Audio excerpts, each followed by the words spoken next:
என்னாச்சுடா? இங்கே போனாலும் இந்த பக்கம் வராதா அந்த பக்கம் வராதா உனக்கு என்னன்னு அடிக்கிறாங்க. நம்ம சமுதாயமே இப்படி தான்டா. நானும் ரொம்ப வருஷமாக பார்த்துட்டேன். எதுவும் மாறலை, எதுவும் மாறாது. மாறாதா? வாய்ப்பே இல்லைடா. சரிண்ணே, நான் போயிட்டு வரேன். காசுண்ணே? நமக்கு வேணடா காசு. சரிண்ணே.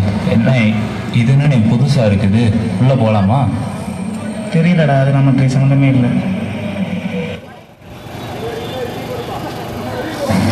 ஐயா, யாராச்சும் இருக்கீங்களா? உள்ள வாங்க சார்.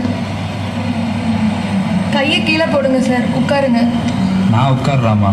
நீங்க தான் உட்காரணும். உட்காருங்க. இது என்ன இடம்மா? மக்களுக்கு சட்ட ஆலோசனை கொடுத்து அவர்களுக்கு தீர்க்கும் இடம். என் பிரச்சனையை சொல்லலாமா? ஏன் உங்களுக்கு ஏதாச்சும் பிரச்சனை இருக்கா சார்? சொல்லுங்க. வியாபாரம் பண்ண விட மாட்டேங்கிறாங்க. சின்ன பசங்களாம் வேலைக்கு போகிறாங்க. பேசக்கூட விட மாட்டேங்காங்க. எங்கள் உழைப்பெல்லாம் சுரண்டுறாங்க. இந்த காலத்துல இப்படி நடக்குதா? எங்கள் வாழ்க்கை தினமும் இப்படி தாம்மா போகுது. கவலைப்படாதீங்க சார். சட்டம் படித்து நாங்கள் இருக்கோம் உங்கள் வாழ்க்கையை மாற்றுறதுக்கு. காசு எவ்வளோமா வரும்? என் மேலே எதுவும் பிரச்சனை வருமா? ஆர்டிகல் 39A படி இலவச சட்ட உதவி இருக்கு. இது எல்லாத்துக்கும் உள்ள உரிமை.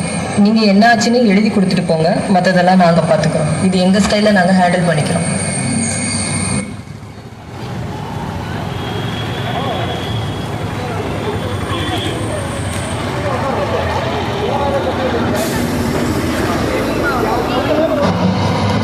எங்களுக்கு ஏதாச்சும் வேலை இருந்தால் கொடுங்க.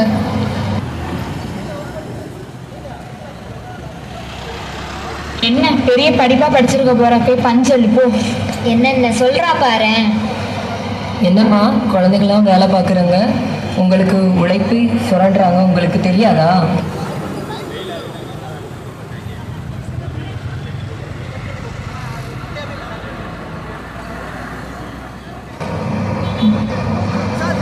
என்னடா அங்கே ஒரே சத்தமாக இருக்கு? இருங்க ஐயா, போய் பார்த்துட்டு வந்துடுறேன். என்னம்மா அங்கே ஒரே சலசலன்னு இருக்கு? இன்னைக்கு தான் 2 பேர் புதுசா சேர்த்திருக்கேன். என்னம்மா வந்த உடனே பேசிட்டு இருக்கீங்க? வேலையை பாருங்கம்மா. ஏன் பேசக்கூடாதா? என்ன வந்த அன்னைக்கே கேங்கா? அவங்களுக்கு பேசுறதுக்கு யார் உரிமை கொடுத்தா? அரசியலமைப்பு சட்டத்தில் ஆர்டிகல் 19 படி பேச்சு உரிமை கொடுத்துருக்கு. நிறுத்துமா, எங்கள் ஐயாவை திருப்பி திருப்பி எதிர்த்து பேசுகிறேன். போய் வேலையை பாருமா. இந்திய அரசியல் சட்டத்தின்படி ஆர்டிகல் 14 சட்டத்தின் முன் அனைவரும் எல்லாருமே சமம்தான். ஒரு ஆணும் ஒரு பெண்ணும் சமமா? ஆர்டிகல் 15 படி பாலின வேறுபாடு பார்க்கக்கூடாது. நீங்க இங்க என்ன பண்றீங்க தெரியுமா? நீங்க பண்றது சட்டப்படி தப்பு. இங்கே எங்கள் ஐயா வைக்கிறது தான் சட்டம். எங்கள் ஐயாவுக்கு மீறிய சட்டமே இங்கே இல்லை.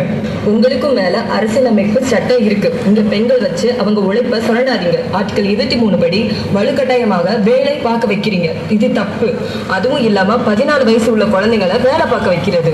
அவங்களுக்கு படிக்கிறதுக்கு 21 ஆர்டிகல் கல்வி உரிமை கொடுத்து இருக்கு. அதையும் தடை பண்றீங்க. தப்புக்கு மேல தப்பு நீங்க பண்றீங்க. ஐயா, இவங்களை பார்த்தா சட்டம் தெரிஞ்சவங்க போல இருக்காங்க, கொஞ்சம் பார்த்து பேசுங்க. ஓ அப்படியா? இப்போ என்னம்மா உங்களுக்கு பிரச்சனை? அந்த பிள்ளைங்களையும் பெண்களையும் கூட்டிட்டு போகணும், அப்படித்தானே? கூட்டிட்டு போங்க. இவங்களை வியாபாரம் பண்ணக்கூடாதுன்னு சொன்னாங்களா? அவங்களுக்கு ஆர்டிகல் 19 படி வணிக உரிமை இருக்கு. இந்த அளவுக்கு சட்டம் பேசுறாங்களே, யாரா இருக்கும் இவங்க? நாங்க முகில் காலேஜில் சட்ட ஆலோசகராக இருக்கோம். ஆமாங்க, இவங்களை எங்கேயோ பார்த்த மாதிரி ஞாபகம் இருக்கு. சட்டமே எல்லாத்திற்கும் மேலானது. பாக்கியலட்சுமி நாடகத்தை நேற்று பார்த்தியா? ஆமாக்கா, அந்த கேரக்டர் ரொம்ப மோசம். ஏய் இங்கே வா. சொல்லுங்கம்மா. இவங்க உங்க கூட தான் வேலைக்கு வச்சுக்கோங்க. நீங்க அங்க, அவங்க இங்க.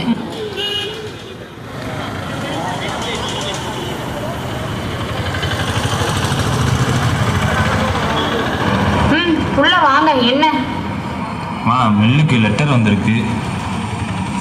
ஐயா, லெட்டர் வந்திருக்கு உங்களுக்கு. டேய், இங்க எதுக்குடா உள்ள வர? ஐயா சைனு. போடா வெளியே. இங்கே பாப்பா, நான் போடுறேன். என்னம்மா, நீங்க பள்ளிக்கூடத்துக்கு போகலையா? அங்க என்னடா சத்தமா கேக்கு? இருங்கய்யா, ஒரு டைம் போய் பார்த்துட்டு வந்துடுறேன். டேய், உனக்கு என்னடா அங்கே வேலை? வந்த வேலையே பார்த்துட்டு போடா. என்னம்மா உங்களுக்கு சலசலன்னு பேச்சு? இன்னைக்கு 4 நாள் சம்பளத்தை மட்டும் கேட்குறீங்க. வந்த வேலையை பாருங்கம்மா. ஏய், அவன் வந்துட்டான், வேலையை பாருங்க. அடுத்து கடை